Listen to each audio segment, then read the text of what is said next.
Hello, my name is Christian Marlow. I am a senior student here at East Tennessee State University, and I am a history major in Dr. Newcomer's Revolution and Nationalism in Latin America. This podcast will serve as a brief survey of the rise and fall of Salvador Allende and the Unidad Popular. To show the rise of Salvador Allende, we need to go back to the 1964 election.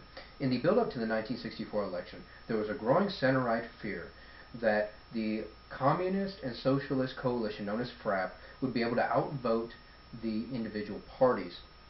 Indeed, in 1958, the left coalition had nearly won the presidency.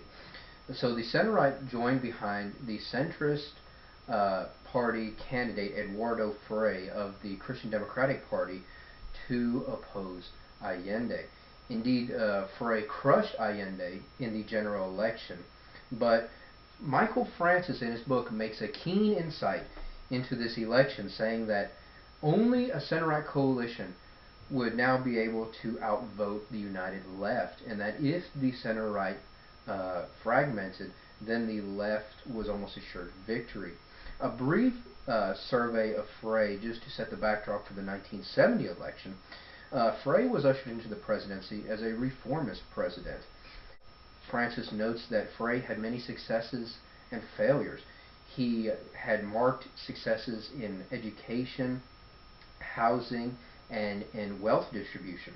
However, peasants were unhappy at the slow pace of land reform, and monetary inflation, the old enemy of Latin America, was once again rampant, and further, the economy had stagnated or declined. In the build-up to the 1970 election, there was a three-way race underway between Tomic of the Christian Democratic Party, Alexandre of the Independent and Nationalist Party, and Allende of the new Unidad Popular coalition. Francis makes another insight. He says that while Frei had the popularity to win in 1970, he was barred from doing so by the Constitution. But although Frei was popular, he did not give staying power to the Christian Democrats, which would show in the election. The Unidad Popular, who was running Allende, was a new coalition of socialists and communists with the addition of the old Radical Party, and they won the election with a slim majority over Alexandre, and Tomic finished a distant third. In Roxborough, O'Brien, and Roddick's book, they really follow the strategies and goals of the Unidad Popular. They show that Allende and his supporters were genuinely interested in raising the standards of living for the poor and the underprivileged. However, as Collier and Sater note in their book, two-thirds of the people who had voted in the 1970 election did not vote for Allende or his vision of Chile, which is an interesting insight.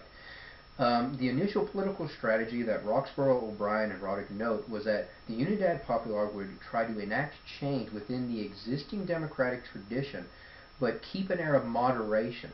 That it was more important for the Unidad Popular that the workers vote than armed march. They also sought to keep the church politically neutral and win over women voters. The initial economic strategy was to give economic control to the workers. The idea was decided that they would try a gross redistribution of wealth to increase consumption, the old idea of increasing aggregate demand. They sought to nationalize major and minor industries and all land areas greater than 80 hectares. And to fund these nationalizations and social reforms, they were going to use the profits from copper, Chile's greatest resource. The political results seemed very good. The church remained politically neutral.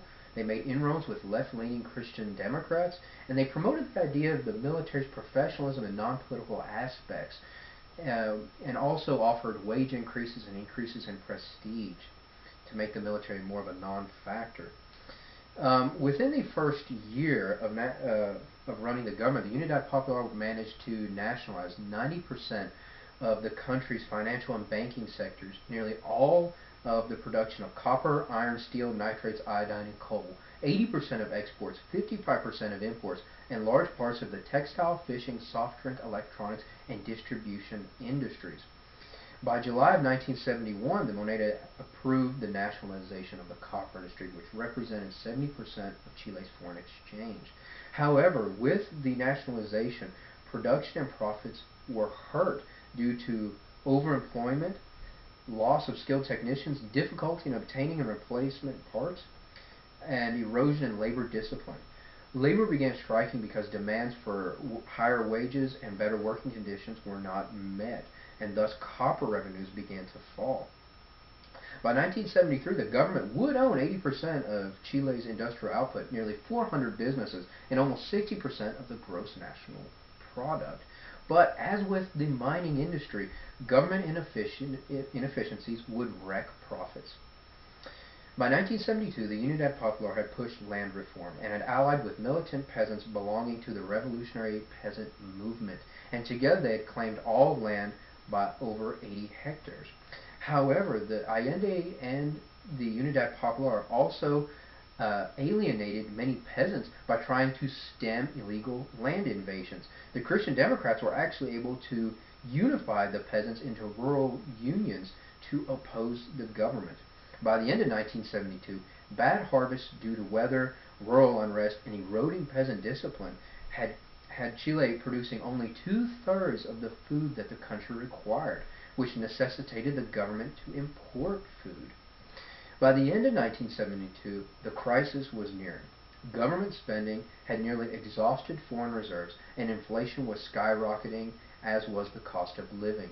The escudo had lost purchasing power, and production halted because companies could no longer afford to buy supplies or raw materials to feed production and stock shelves. Meanwhile, the Christian Democrats and the radicals realigned with the right and broke with their leftist parties, creating a solid rightist opposition.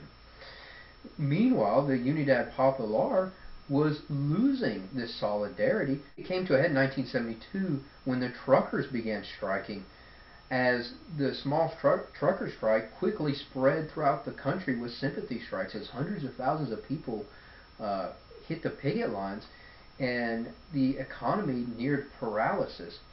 Allende was forced to reshuffle his cabinet and include military members such as General Prats, the former Army Commander-in-Chief, who was moved to the Ministry of the Interior.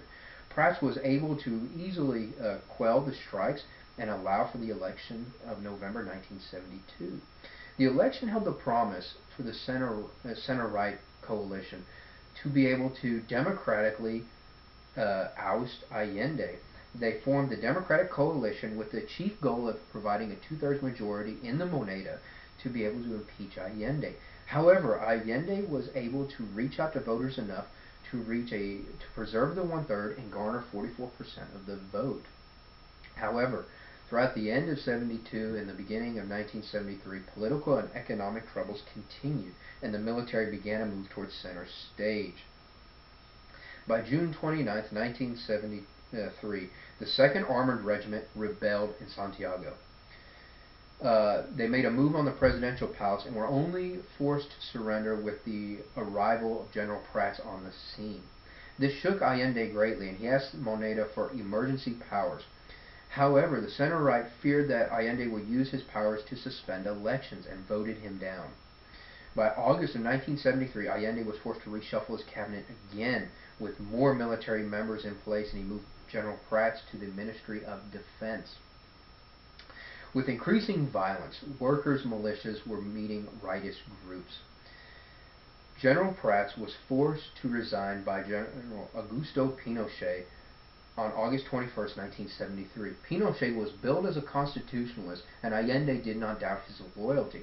However, on September 9th, military leaders, including Pinochet, met and decided for a coup on the 11th. On September 11th, under the pretext of military exercises and parades, the military took Concepcion and the Navy took Valparaiso, and the struggle for Santiago began, as armed workers began defending their factories, and there was general fighting in the streets and countryside.